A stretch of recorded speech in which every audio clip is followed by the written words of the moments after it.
Cyrus' reign of terror has come to an end, for now, as Jeff Kober leaves General Hospital.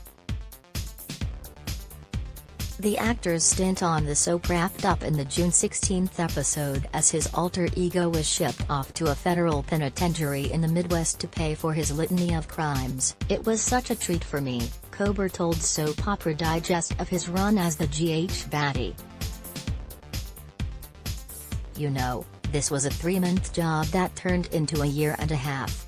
Kober made his debut as Cyrus Renault back in February 2020 and earned a Daytime Emmy Award nomination for Outstanding Supporting Actor during his run. Introduced as a drug runner challenging Sonny's authority in Port Charles, Cyrus soon expanded his reach all over town, turning to kidnapping and murder to maintain his power. And that was from behind bars. Once he held Jordan's son hostage to force her to claim she'd falsified evidence to put him in prison. He was finally released and free to go wild.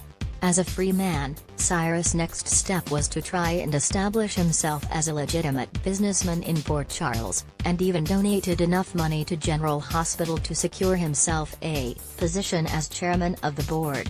But even as he ran roughshod over the hospital, firing longtime staff members and manipulating Julian into blowing up the floating rib to take out Jason, Cyrus was also revealed to have a family. He and attorney Martin Gray were brothers, and Laura Weber Collins was their sister.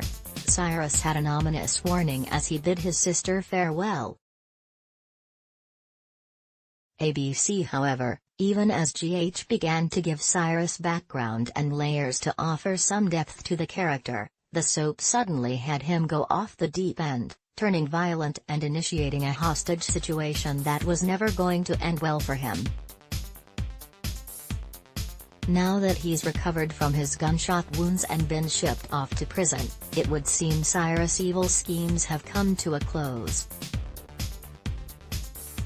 Of course, you'll recall that he was able to cause plenty of trouble in Port Charles from behind bars in the beginning, so who knows what might be in the future. Regardless of whether or not he is invited back to the soap for another stint in the future, Kober is delighted with his time on GH as the villain fans love to hate. "Thank you for hating me in such a lovely fashion," he told viewers. "And for watching closely enough that when we found out I had mother issues, it made it harder for you to hate me. Love GH?" Be sure to join our We Love General Hospital Facebook group to chat about all the latest storylines and juicy gossip. Ad block test.